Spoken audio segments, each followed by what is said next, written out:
पिछले 30-40 सालों में उन्होंने जो कुछ भी काम किया या करने का दावा कर रहे हैं, अगर उसको एक बार को आप सही मान भी लें, आप मान लीजिए कि लालू यादव जी के राज में सामाजिक न्याय का काम हुआ, हम लोग मान लें कि नीतीश कुमार जी जो आर्थिक विकास का दावा कर रहे हैं, बिहार के विकास का दावा कर रहे हैं, अगर उसको सही भी मान लें तो भी जो सच्चाई है वो तो आपके हमारे सामने है। बिहार आज भी देश का सबसे गरीब और पिछड़ा राज्य है। इस तथ्य को तो कोई नहीं झुठला सकता है। देश में सबसे ज्यादा अशिक्षा बिहार में है, देश में सबसे ज्यादा बेरोजगारी बिहार में है, देश में सबसे ज्यादा गरीबी रेखा से नीचे रहने वाले लोग बिहार में हैं, देश में सबसे ज्यादा पलायन किसी एक राज्य से हो रहा है तो वो बिहार में हो रहा है। जो शिक्षा की व्यवस्था है उसमें आप देश में सबसे निचले स्तर पे हैं, स्वास्थ्य सेवाओं के मामले में आप देश में सबसे निचले स्तर पे हैं। तो मेरा कहना यह है कि अगर राजनीतिक वाद विवाद को एक बार को हटा भी दें और ये मान लें कि जिन लोगों ने सरकार चलाया है पिछले 2-3 दशकों में, उन्होंने काम करने का प्रयास किया या जो करने का वो दावा कर रहे हैं, इसके बावजूद स्थिति तो सुधरी नहीं है। लोग बता रहे हैं अभी सड़क बन गई है, तो सड़क तो सिर्फ नेशनल हाईवे बन गया है, कुछ जगहों पर स्टेट हाईवे बन गया है, लेकिन ग्रामीण सड़कों की स्थिति है। मैं तो 30 दिन से पैदल चल रहा हूँ और 150 से ज्यादा गांव तो जरूर मैं घूम चुका हूँ, खुद पैदल चल के गया हूँ। तो ये किसी की कही कहाई बात है नहीं। शायद ही कोई इक्का दुक्का गांव अगर आप छोड़ दें तो मुझे 30 दिन में कोई भी ऐसा गांव नहीं मिला जहां पर ग्रामीण सड़क की स्थिति भयावह नहीं है। मतलब सड़क है ही नहीं। ज्यादातर गांवों में सड़कों की, नालियों की जो स्थिति है वो बिल्कुल भयावह है। और ये तब है जबकि 7 निश्चय में 2015 में एक निश्चय था नालियों और गलियों का पक्कीकरण। तो मैं गांव की गलियों की बात नहीं कर रहा हूं, गांव से गुजरने वाली जो मेन सड़क है वो सारे सड़क टूटे हुए हैं। दूसरी एक जो बात लोग दावा करते हैं जिसमें थोड़ा लोगों का विश्वास भी है कि बिजली आई है। जरूर बिजली दिखी हर जगह, जो हुआ जो दिख रहा है वो आपको बता रहे हैं। बिजली गांव में जरूर है, लेकिन उसके साथ साथ एक जो बड़ी समस्या लोग बता रहे हैं कि बिजली के जो गलत बिल लोगों के पास आ रहे हैं या इन्फ्लेटेड बिल जो आ रहा है, वो मुझे लग रहा है कि आने वाले 1-2 साल में एक बहुत बड़ी समस्या के तौर पर समाज को और राजनीतिक प्लेयर्स को, जो सरकार है उसको इससे दो चार होना पड़ेगा। क्योंकि एक तो उसमें बिजली के बिल गलत आ रहे हैं, उसमें एक गलती जो समझ में आ रही है कि लोगों को मल्टीपल कनेक्शन दिए गए हैं और जो फिक्स्ड बिल है, एक जो निश्चित राशि है जो आपको हर महीने देनी है, वो इतनी ज्यादा है क्योंकि वो कनेक्शन और लोड के पर आधारित है। तो चाहे आप बल्ब 2 ही जला रहे हैं या 3 ही जला रहे हैं, आपका बिल इतना आ रहा है कि आप उसको दे ही नहीं पा रहे हैं। तो ऐसी स्थिति में ज्यादातर गांव में, मतलब मुझे लग रहा है कि 60 से 70% गांव में जहां मैं पैदल चल के गया हूं, वहां स्थानीय लोगों ने यह बताया कि बिजली के बिल से बहुत बड़ी परेशानी है। हर गांव में 20, 30, 40, 50 घर ऐसे हैं जिनका ऑलरेडी कनेक्शन काट दिया गया है या काटने के कगार पर हैं। कुछ गांव में लोग ऐसे भी मिले जो पुलिस फौजदारी केस जिन पर किया गया, गांव छोड़कर भाग गए हैं बिजली के बिल की वजह से। तो हर वही बात आप शौचालयों की है और नल जल की, 2 योजना जिसको की सरकार दावा करती है कि जमीन पर उतार दिया गया है, हर घर पे पहुंचा दिया गया है। हर घर नल की योजना, नल के जल की योजना जो 7 निश्चय का हिस्सा था, अभी तक के मेरे पूरे 1 महीने के इस भ्रमण के दौरान 2 वार्ड मुझे ऐसा मिला जहां पर कि सही मायनों में नल का जल बना है और वहां पर चल रहा है। मतलब सैकड़ों की संख्या में मैं वार्ड से गुजरा होऊंगा, उसमें 2 मुझे ऐसे मिले जहां पर लोगों ने बताया कि हाँ भैया ये बना ठीक है और जिस दिन से बना है उस दिन से चल रहा है और इस पर पानी सुचारू रूप से इससे आता है।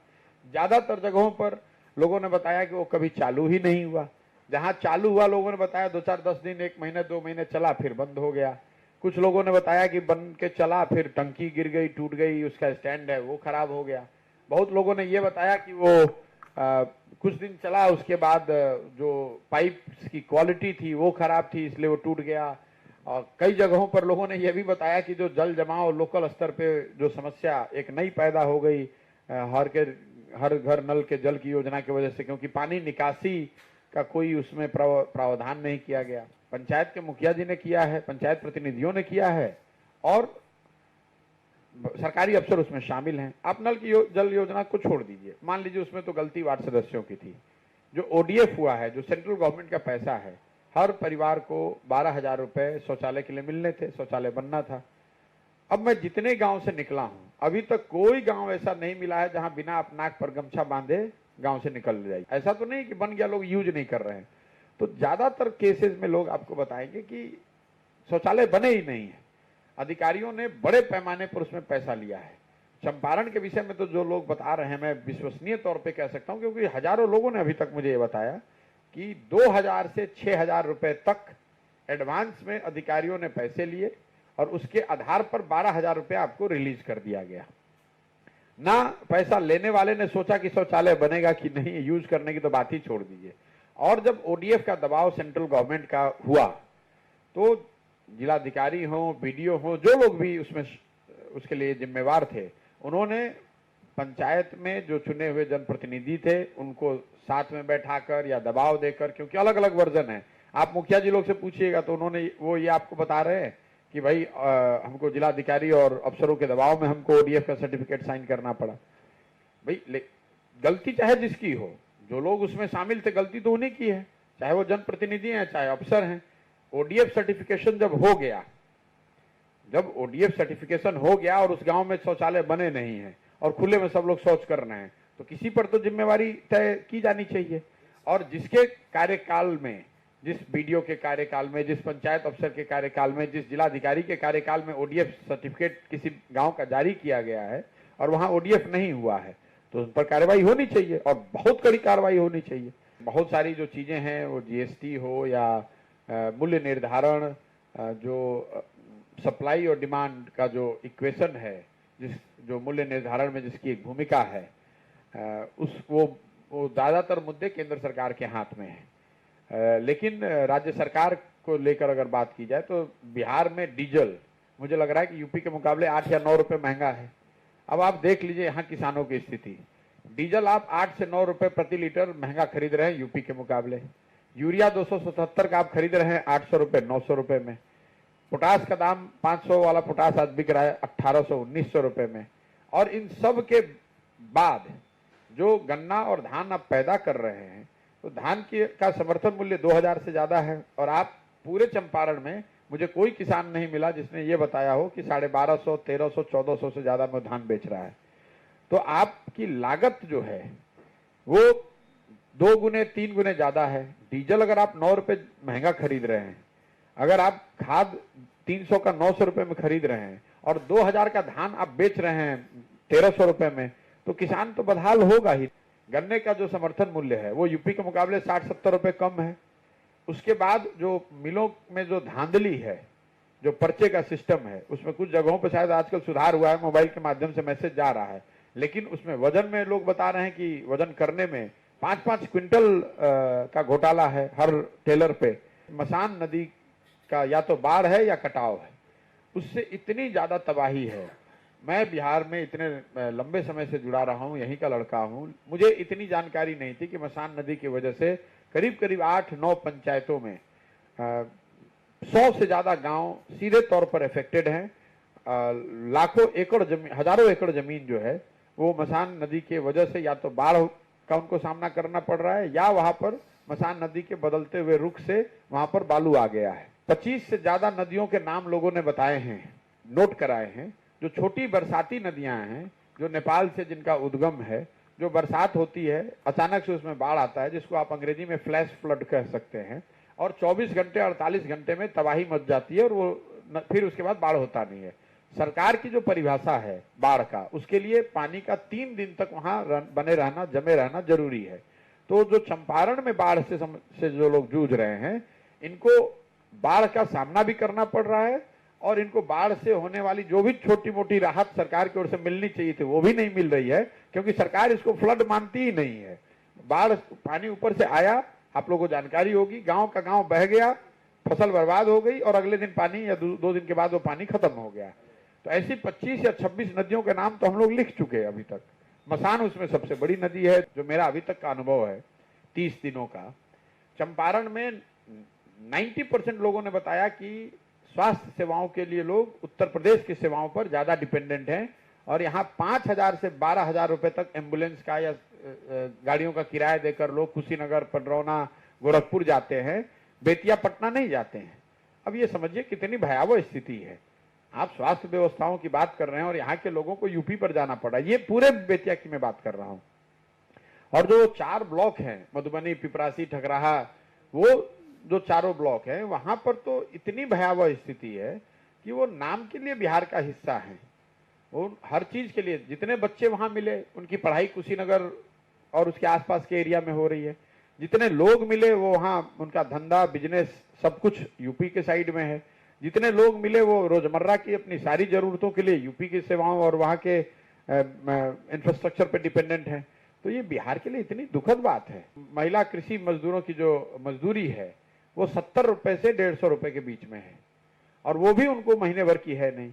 और ये जब ये स्थिति इतनी भयावह है तो अभी 10 दिन पहले रिपोर्ट आया है, मनरेगा में बिहार सरकार का जो यूटिलाइजेशन है वो देश में सबसे नीचे 39% यूटिलाइजेशन है। मतलब अगर 100 रुपया मनरेगा में दिल्ली सरकार से पैसा आया जिसका उपयोग यहाँ पर गरीब लोगों को मजदूरी के लिए दिया, रोजगार देने के लिए किया जा सकता था, 100 रुपये में सिर्फ 39 रुपए खर्च किया गया। 61 रुपये वापस गया है दिल्ली, या वो पैसा लिया ही नहीं गया।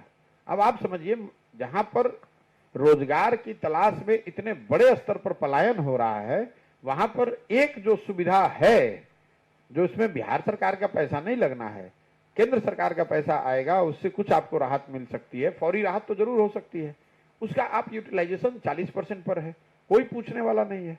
तो भाई यहाँ अब आप जो गरीब है या जो यहाँ का नागरिक है, शिक्षा व्यवस्था पूरी तरीके से ध्वस्त है, तो पढ़ाई करके आप कुछ बेहतर अपने जीवन में कर पाए वो संभव नहीं है। उद्योग यहाँ सिरे से एक भी है ही नहीं। जो किसान है, जो कृषि आधारित लोगों की जिंदगी है, उसकी हालत में आपको बता ही रहा हूँ कि यूरिया 277 का 800 में मिल रहा है, डीएपी 500 का 1600 में मिल रहा है, धान 2000 का बिक रहा है 1300 में। तो किसान की हालत तो यही है कि लोग बता रहे हैं कि भैया हम लोग जब पहले खेती करते थे तो 5 साल 8 साल खेती करके कुछ पेट वोट काट के बचा के 10 कट्ठा 20 कट्ठा जमीन खरीदते थे, खेत खरीदते थे। अब स्थिति ऐसी है कि 5 वर्ष कोई खेती करता है तो उसका 10 कट्ठा 20 कट्ठा बिक जाता है। इतनी हालत खराब है किसानों की।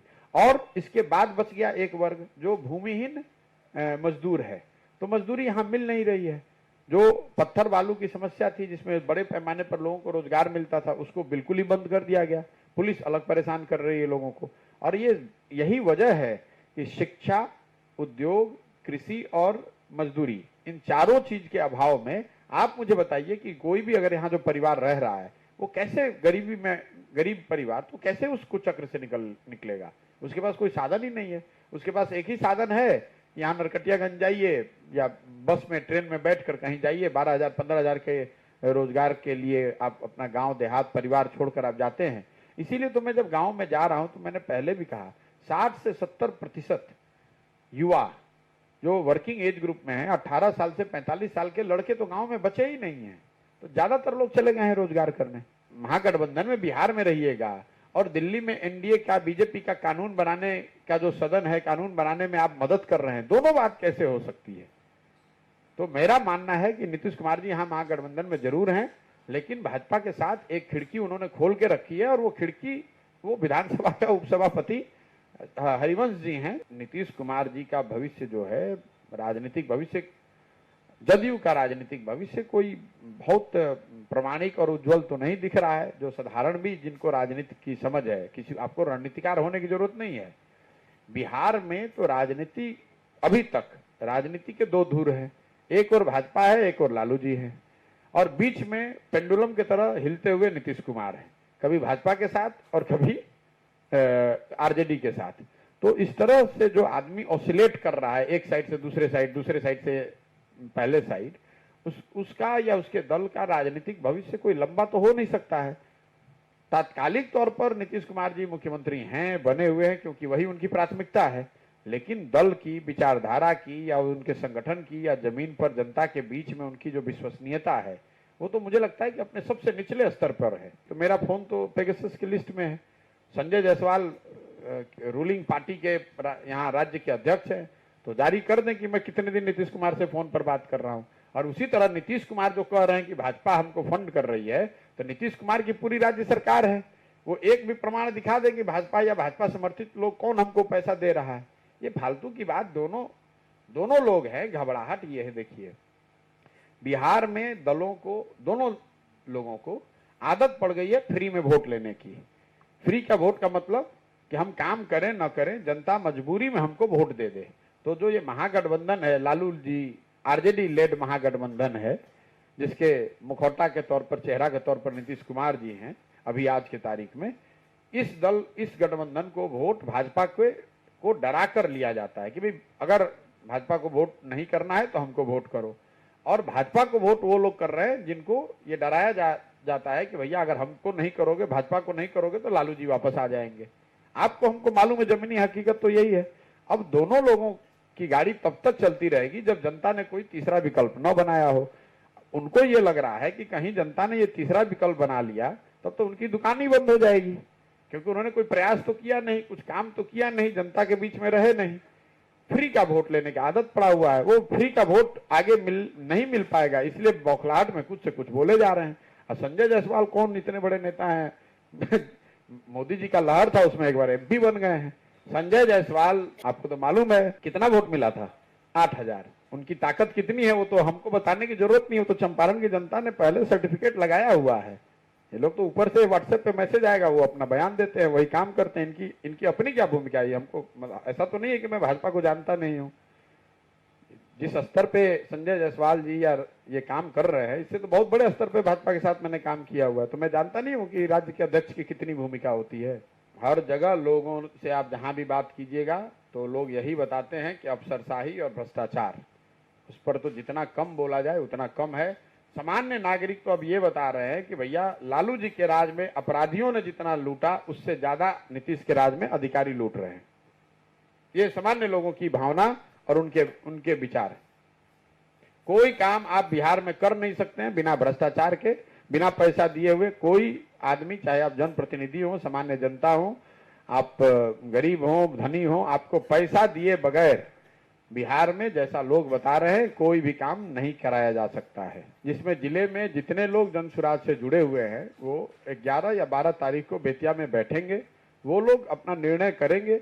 वो निर्णय मीडिया के सामने होगा, आपको जानकारी भी मिलेगी कि कम से कम पश्चिम चंपारण में जनसुराज से जुड़े हुए लोगों ने दल बनाए जाने के संबंध में या इस जिले की महत्वपूर्ण समस्याओं और विषयों पर जो हम लोगों ने पूरी पदयात्रा के दौरान यहाँ पर ढूंढा पाया, उन विषयों पर लोगों का क्या मंतव्य है, क्या लोग चाहते हैं, इसको आगे कैसे आगे बढ़ाया जाना है, इसकी पूरी रूपरेखा आपको 11-12 तारीख को बेतिया में जब अधिवेशन होगा उसमें निकालकर आपके साथ साझा किया जाएगा। धन्यवाद।